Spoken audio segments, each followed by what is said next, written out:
सास बहू का अनोखा रिश्ता। बहू कहाँ मर गई? अंदर से आवाज। जिंदा हूँ माँ जी। तो फिर मेरी चाय क्यों अभी तक नहीं आई? कब से पूजा करके बैठी हूँ। ला रही हूँ माँ जी। बहू चाय के साथ भजिया भी ले आई। सास ने कहा, तेल का खिलाकर क्या मारोगी? बहू ने कहा, ठीक है माँ जी, ले जाती हूँ। सास ने कहा, रहने दो, अब बना दिया है तो खा लेती हो। सास ने भजिया उठाई और कहा, कितनी गंदी भजिया बनाई है तुमने। बहू, माँ जी मुझे कपड़े धोने हैं, मैं जाती हूँ। बहू दरवाजे के पास छिपकर खड़ी हो गई। सास भजिया पर टूट पड़ी और पूरी भजिया खत्म कर दी। बहू मुस्कुराई और काम पर लग गई। दोपहर के खाने का वक्त हुआ। सास ने फिर आवाज लगाई, कुछ खाने को मिलेगा? बहू ने आवाज नहीं दी।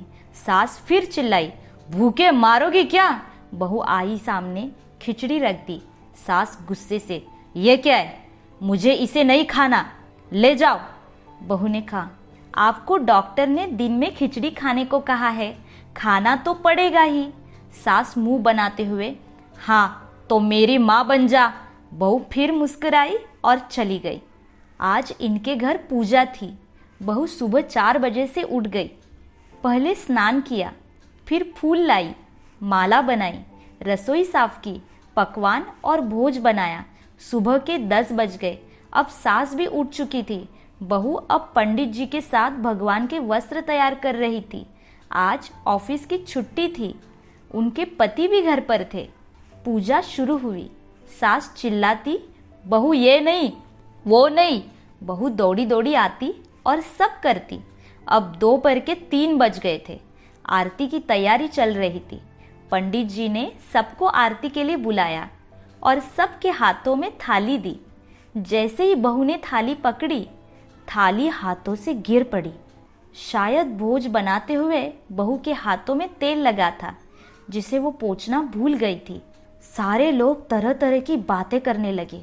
कैसी बहू है, कुछ नहीं आता, एक काम भी ठीक से नहीं कर सकती, ना जाने कैसी बहू उठा लाए, एक आरती की थाली भी संभाल नहीं सकी। उसके पति भी गुस्सा हो गए, पर सास चुप रही, कुछ नहीं कहा, बस यही बोल के छोड़ दिया, सीख रही है, सब सीख जाएगी धीरे धीरे। अब सबको खाना परोसा जाने लगा। बहू दौड़ दौड़ के खाना देती, फिर पानी लाती। करीब 70-80 लोग गए थे। इधर 2 नौकर और बहू अकेली। फिर भी वहाँ सारा काम बहुत ही अच्छे तरीके से करती। अब उसकी सास और कुछ आस पड़ोस के लोग खाने पर बैठे।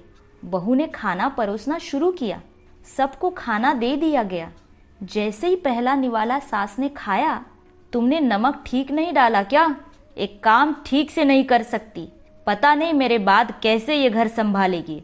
आस पड़ोस वालों को तो जानते ही हो ना साहब, वो सब बहाना ढूंढते हैं नुक्स निकालने का। फिर वो सब शुरू हो गए, ऐसा खाना है, ऐसी बहू है, ये वो वगैरह वगैरह।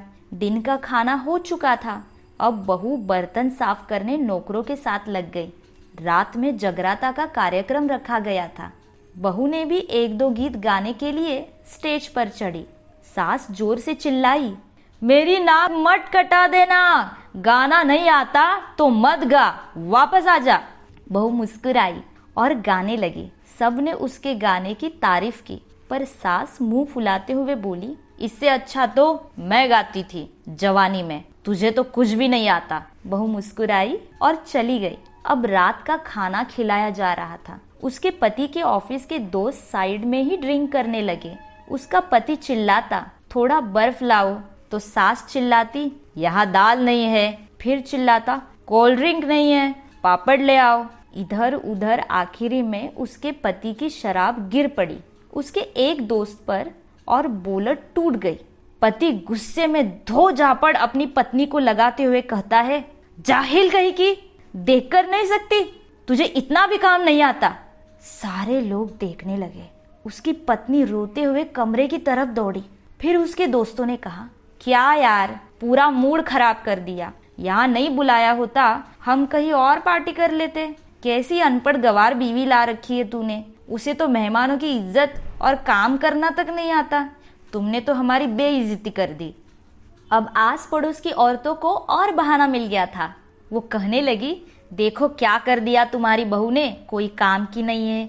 मैं तो कहती हूँ अपने बेटे की दूसरी शादी करा दो, छुटकारा पाओ इस गवार से। सास उठी और अपने बेटे के पास जाकर उसे थप्पड़ मारा और कहा, अरे नालायक, तुमने मेरी बहू को मारा, तेरी हिम्मत कैसे हुई, तेरी टांग तोड़ दूंगी। उसके बेटे के दोस्त कुछ कहने ही वाले थे, उसकी माँ ने घूरते हुए कहा, चुप, बिल्कुल चुप, यहाँ दारू पीने आए हो जबकि पता है आज पूजा है और तुम्हें पार्टी करनी है। कैसे संस्कार दिए तुम्हारे माता पिता ने, और किसने मेरी बहू को जाहिल बोला। जरा इधर आओ, चप्पल से मारूंगी अगर मेरी बहू को किसी ने शब्द भी कहा तो। अरे पापी, तूने उस लड़की को बस इसलिए मारा कि तेरी शराब टूट गई। पापी, वो बच्ची सुबह 4 बजे से उठी है, घर का सारा काम कर रही है, ना सुबह से नाश्ता किया है, दिन का खाना खाया है, फिर भी हंसते हुए सबकी बातें सुनते हुए, ताने सुनते हुए घर के काम करने लगी है। तेरे यार दोस्तों को वो अच्छी नहीं लगी, जूतों से मारूंगी तेरे दोस्तों को। कभी उन्होंने ऐसा कहा, उसके यार दोस्त चुपके से खिसक गए। अब सास बहू के कमरे में गई और बहू का हाथ पकड़कर बाहर लाई। सबके सामने कहने लगी, किसने कहा था अपनी बहू को घर से निकाल के दूसरी बहू ले आना, जरा सामने आओ। कोई सामने नहीं आया। फिर सास ने कहा, तुम जानते भी क्या हो इस लड़की के बारे में, ये मेरी माँ भी है, बेटी भी। माँ इसलिए मुझे गलत काम करने पर डांटती है और बेटी इसलिए कभी कभी मेरी दिल की भावनाएं समझ जाती है। मेरा दिन रात सेवा करती है, मेरे 1000 ताने सुनती है, पर एक शब्द भी गलत नहीं कहती, ना सामने ना पीठ पीछे। और तुम कहते हो दूसरी बहू ले आओ। याद है ना छुटकी की दादी, अपनी बहू की करतूत। सास ने गुस्से से पड़ोस की महिला को कहा, अभी पिछले हफ्ते की तुम्हें मियाँ बीवी भूखे छोड़ घूमने चले गए थे। मेरी इसी बहू ने 7 दिनों तक तुम्हारे घर पर खाना पानी, यहाँ तक कि तुम्हारे पैर दबाने जाती थी, और तुम इसे जाहिल बोलती हो। जाहिल तो तुम सब हो जो कोयले और हीरे में फर्क नहीं जानते। अगर आइंदा मेरी बहू के बारे में किसी ने एक लफ्ज भी बोला तो मुझसे बुरा कोई नहीं होगा, क्योंकि ये मेरी बहू नहीं, मेरी बेटी है। बहू सिसकियां लेते हुए फिर कमरे में चली गई। सास ने एक प्लेट उठाई और भोजन परोसा, बहू के कमरे में खुद ले गई। सास को भोजन लाते देखा तो बहू ने कहा, अरे माँ जी, आप क्या कर रही हो, मैं खुद ले लेती। सास ने प्यार से ताना मारते हुए कहा, डर मत, इसमें जहर नहीं है, मार नहीं डालूंगी तुझे। तुझे नई सास चाहिए होगी, पर मुझे अभी भी तू ही मेरे घर की बहू चाहिए। बहू ने अपनी सास को रोते हुए गले से लगाया। सास भी रो दी पहली बार और कहा, चल खाना खा ले। फिर मजाक करते हुए कहा, फिर मेरे पैर दबाने चले आना, और ये ख्याल मन में मत लाना कि सास पैर बोलती है। किसी दिन मैं इसका गला दबा दूंगी, क्योंकि कभी मैं भी यही सोचती थी। दोनों खूब हंसने लगती है। कुछ रिश्ते बहुत मीठे होते हैं, बस बातें कड़वी होती है।